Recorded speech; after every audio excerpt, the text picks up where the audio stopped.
All right. Welcome back to Self-Righteous Blood, our study of the book of Judges. Um, I need to apologize. I forgot last time to let you know that we weren't going to have a session last week. I was occupied over at the West Virginia School of Preaching lectures and unable to do this. So I appreciate you bearing with me. I'll try to be a little bit better in the future, but I'm not going to lie, I'm probably going to fail at that. Oh well. Last time, we were in Judges chapters 12 and 13. Judges chapter 12 is a short chapter already, and the second half doesn't really have much narrative to it. It tells us about Ibzan, Elon, and starts with an A. Hold on. Abdon. Three of the judges who appear to be peacetime judges, or there's just not much narrative of what their role was. So, not much going on there. The first half of chapter 12 is pretty interesting. It tells us about Jephthah's war with the Ephraimites and his little trick that he comes up with to kill any of the remaining Ephraimites. And he, of course, famously uses the word shibboleth, which apparently they couldn't say. Chapter 13 has a little bit more meat to it. Chapter 13 is when we are introduced to a man named Manoah and his wife, which the chapter does not name. And Manoah is promised a miraculous birth. His barren wife is going to give birth to a son. However, he is going to be a Nazarite from birth. You'll remember that a Nazarite was a special vow that an Israelite was allowed to take that would require them to separate themselves from everybody else, and you would do that in a few ways. You would avoid drinking or touching really anything that had to do with grapes. So not only are you not drinking alcohol, you're just not even touching a grape.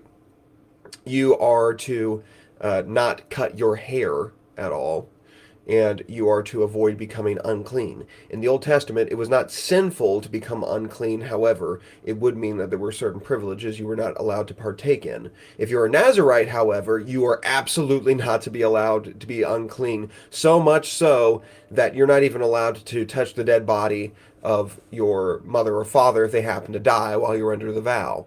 And there's even a process to determine what you should do if through an extreme freak accident you still manage to become unclean by touching a dead body. And the example is given as somebody that dies suddenly right next to you and sort of slumps over on you.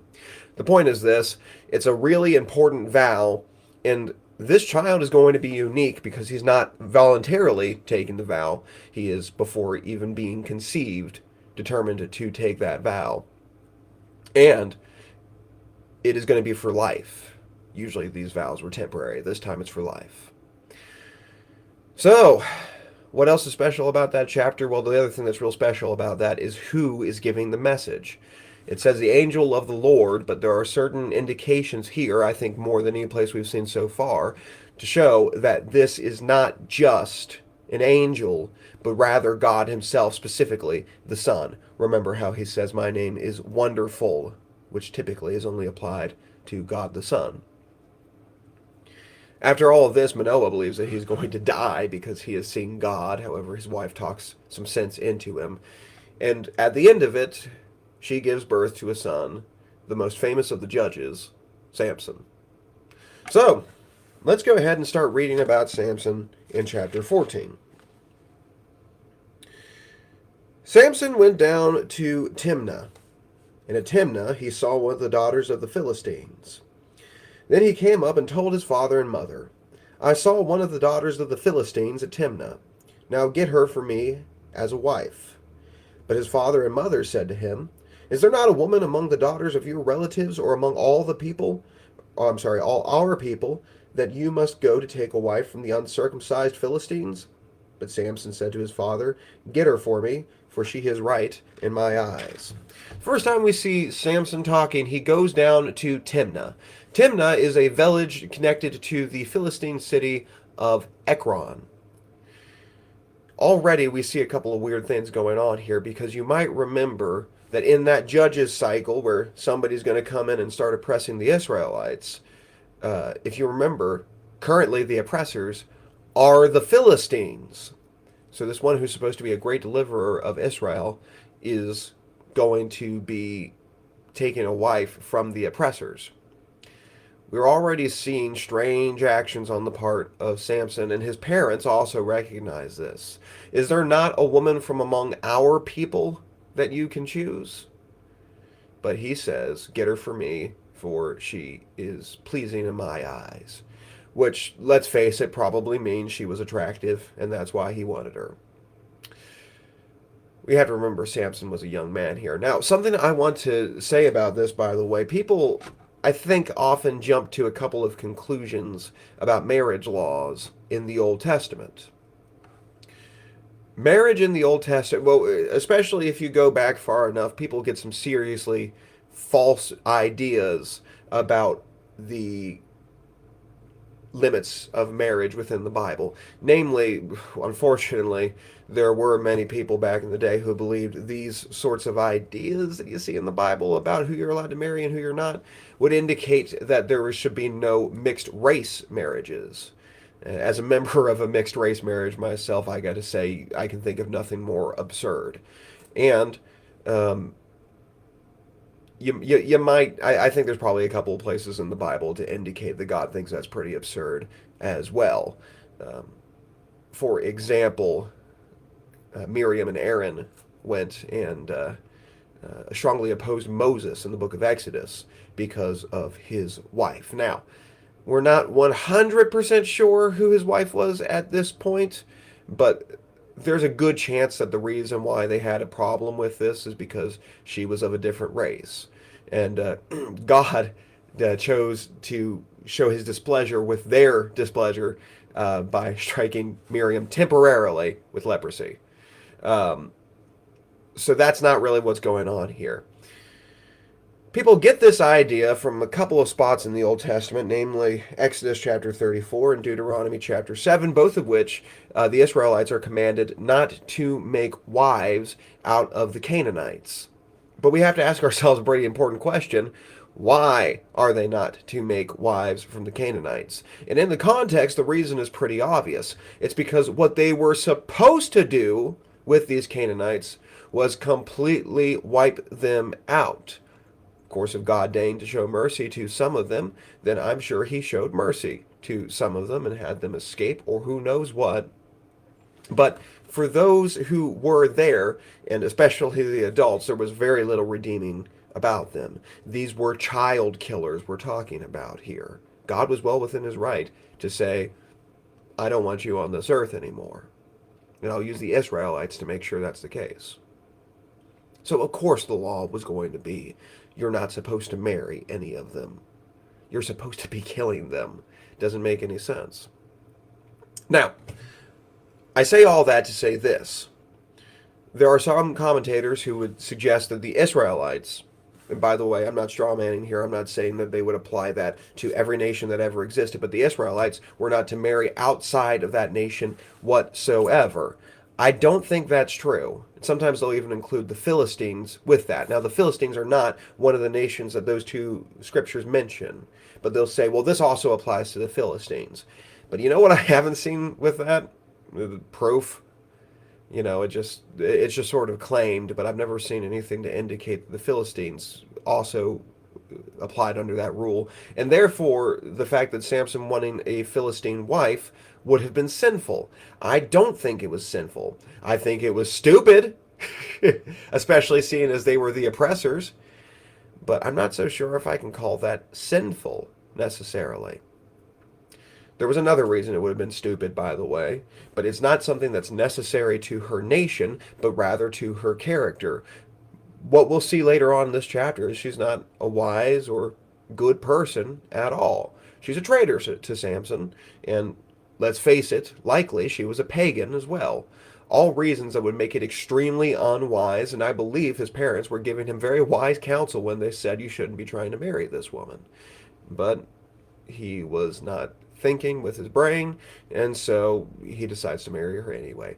My point is, I think it's going a little far to say that this was some horrible, sinful thing. And part of the reason I say that, by the way, is one of the verses that shows up right after this in verse 4. His father and his mother did not know that it was from the Lord, for he was seeking an opportunity against the Philistines. At that time, the Philistines ruled over the land. According to the Bible, Manoah and his wife did not know that God was the one who was planning for Samson to marry a Philistine woman. Now, we know that let no man say when he is tempted, I am tempted by God. For God cannot be tempted with evil, nor tempteth he any man. Now, if this is sinful and God is planning and he's making Samson do it, or he's at least planning for Samson to do it, and all of this is according to God's plan, that means he's tempting man, does it not? That's why I don't think this is sinful. Under normal circumstances, just stupid, but we're going to see how God is actually going to use this to his advantage. We should also note, by the way, just because it's a marriage, which we typically consider a good thing, right? He who finds a wife finds a good thing. Doesn't always mean it's going to be a good thing, especially for Samson. There have been times in the Bible where God has had his servants intentionally get into bad marriages. See the minor prophet Hosea to find out what I'm talking about. Anyway, let's continue from there. Verse 5. Then Samson went down with his father and his mother to Timnah, and they came to the vineyards of Timnah, and behold, a young lion came towards him, roaring. Then the Spirit of the Lord rushed upon him, and although he had nothing in his hand, he tore the lion in pieces, as one tears a young goat. But he did not tell his father or his mother what he had done. Then he went down and talked with the woman, and she was right in Samson's eyes. So, apparently, as they're traveling to Timnah, Samson seems to be by himself at some point because his father and mother, although they are traveling with him, did not witness this event. But he's attacked by a young lion. Let me tell you something, lions are big, and we here in America, we don't really have much of a comparison. I suppose if you're, way on the southern border, I've heard it said that there are jaguars that will show up there every once in a while, although there is no breeding population. For what we do have breeding population, the closest we have is a mountain lion. And a mountain lion, although deadly, nowhere near as big as a lion. Lions are terrifying. And you can't beat one in a fight if it's hand to hand, even if it's a young one. And so it says the Spirit of the Lord rushed upon him. What that means precisely, we're not exactly sure.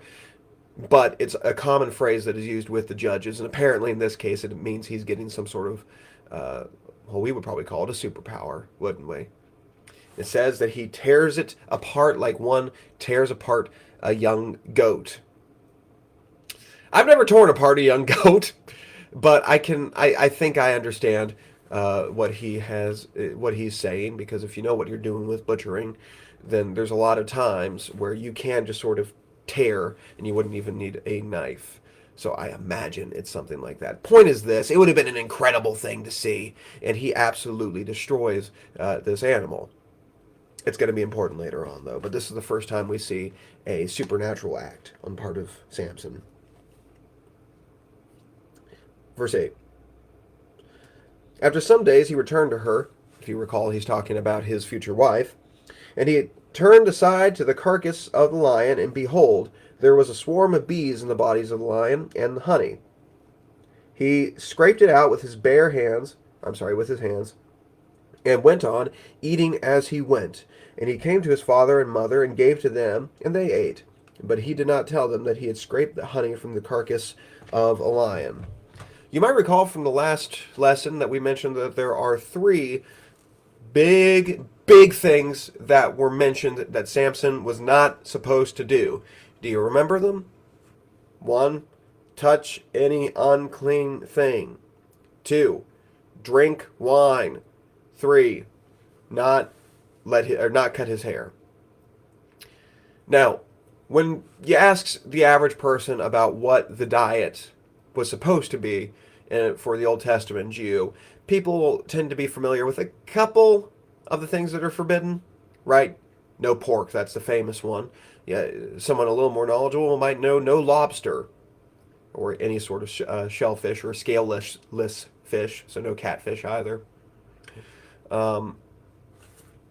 However, there were a couple more rules people didn't know about. For example, You're not supposed to eat anything that has touched a dead body or died naturally. In fact, in order for you to be allowed to eat it, it must be killed in a very specific way, and I believe hunting was the exception for that, although I'd have to look back.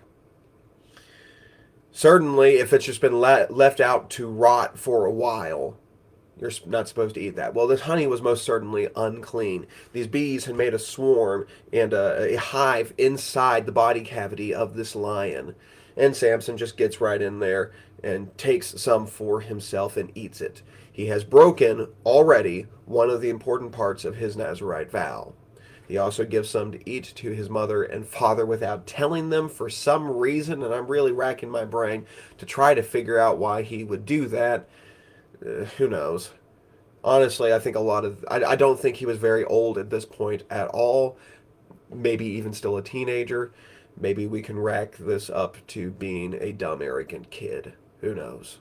Anyway, he takes some of this unclean honey and he eats of it. One part of the vow already broken. Verse 10.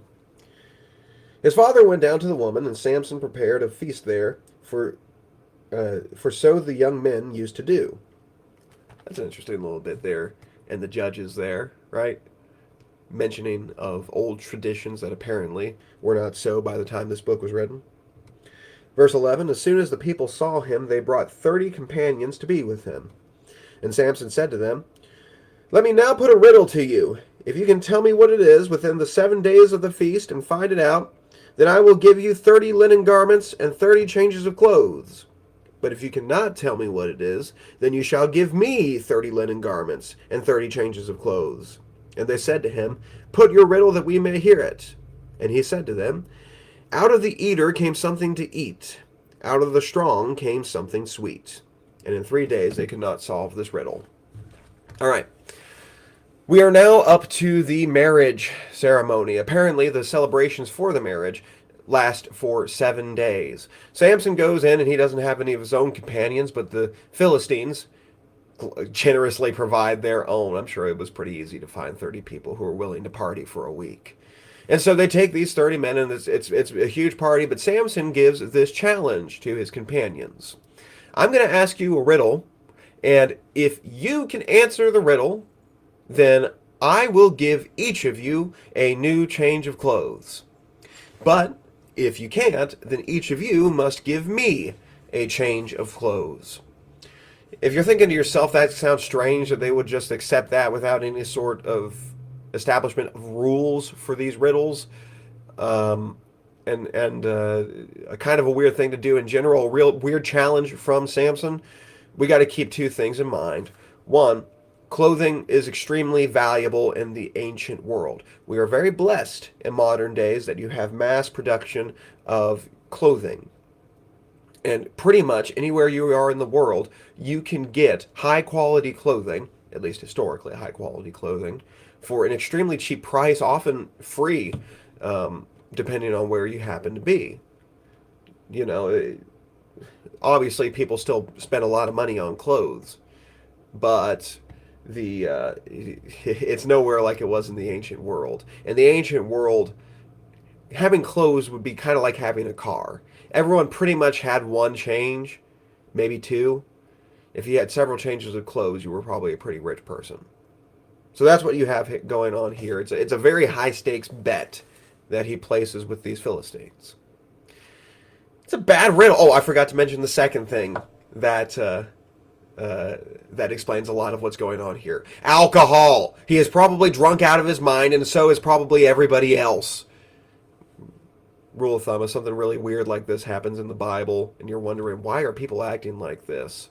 Do not discount the influence of alcohol. The riddle he gives is really bad. It's a bad riddle. Out of the eater came something to eat, and out of the strong came something sweet. I'd be mad if I got that as a riddle. That's up there with the what have I got in my pocket from the Hobbit kind of riddle. That's not a fair that's not how riddles work, Samson. You can't just talk about your personal history that you didn't tell nobody about. You have to it has to be solvable. But anyway, Despite my personal frustration with the riddle, apparently the Philistines also had some frustration with the riddle. I should also mention that the translation here, which probably your translation is something very similar, I'm just about convinced that this is not the most accurate way to translate it, and the only reason why most people or most translators did translate it that way was to make it rhyme. I'm no Hebrew expert, and if somebody out there is, and you want to clarify for me and say I'm right, and of course, if you want to say I'm wrong, you can keep that to yourself. But if you want to say that I'm right, uh, please tell me that the most accurate translation is not out of the eater came something to eat, but rather out of the eater came food. Does that not make more sense? I'm pretty sure the translators only translated that way to make it rhyme in English. I'm not 100% sure, but that's sure what it seems like to me. Anyway, out of the eater came something to eat. Out of the strong came something sweet. We know what the answer to that is. He's talking about the honey that he took out of a dead lion. But it doesn't really make any sense unless you have that context. But like I said, the Philistines get pretty frustrated about this too, which is why we see in verse 15. Remember, they have 7 days to answer this riddle. Verse 15. On the 4th day, they said to Samson's wife, entice your husband to tell us what the riddle is, lest we burn you and your father's house with fire. Have you invited us here to impoverish us? Once again, that seems like a big escalation here, right? If this happened to me, I'd be like, fine, here's a change of my clothes, except clothing is extremely valuable. So, and if this was all fun and games before, it certainly isn't not. It's certainly not now. They're going to threaten his wife with death and the death of her family if they refuse to do this.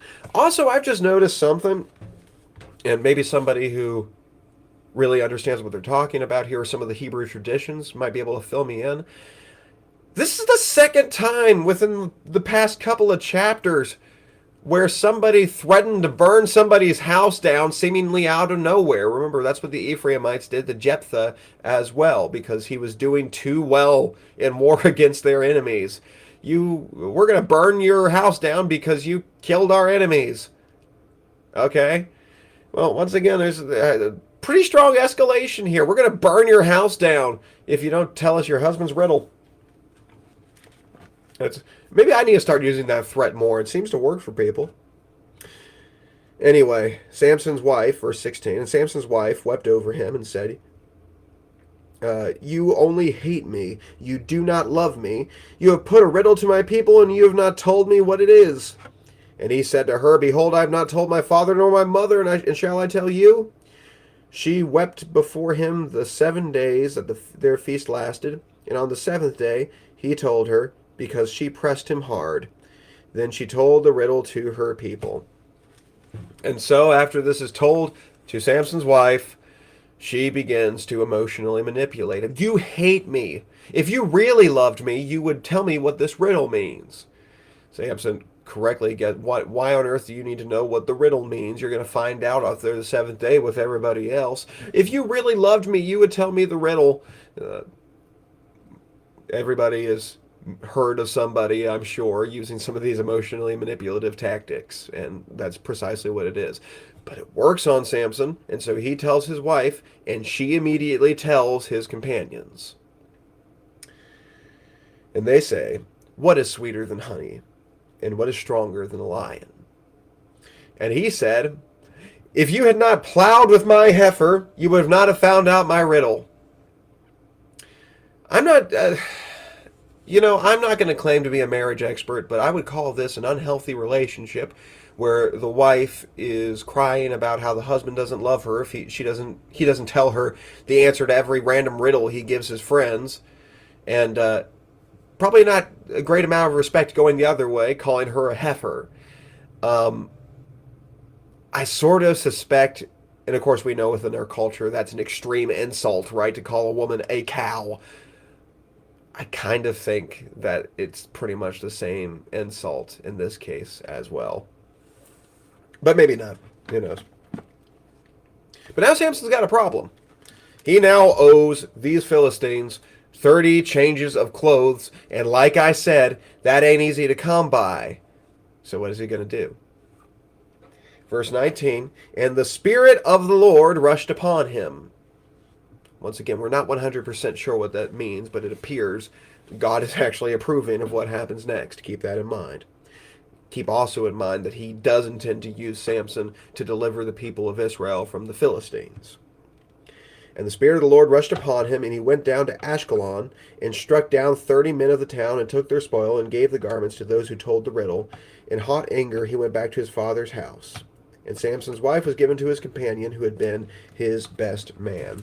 So Samson's got this problem. Now I got to give these guys 30 changes of clothes. What does he do? He goes down to a different Philistine city, pretty far away, and he kills 30 of the men there, takes their clothes, and brings them back to his companions. He's so mad that he actually goes back to his parents' house without his wife, and it says that his father-in-law gave his wife, because marriage had yet to be consummated, he gives his wife to his best man. Now, a best man is something we understand in our culture, but I think the role here, I think they're just using a role within our culture to try to help understand this. Keel said that this was a conductor of the bride, was a good way to put it. So it's somebody who has the honored position among Samson's companions, so is one of these 30, who Samson trusted to keep the bride safe, I guess, keep an eye on her, might be a way to put it. A very similar function, apparently, to what the father of the bride has today. Maybe during the ceremony, this is like the person who gives her away, right? So, Samson has started killing Philistines. Remember, it's justified. These are the oppressors of his people. And God is telling him to do it. But he's doing it in a very strange way. And this is going to be just the very beginning of it.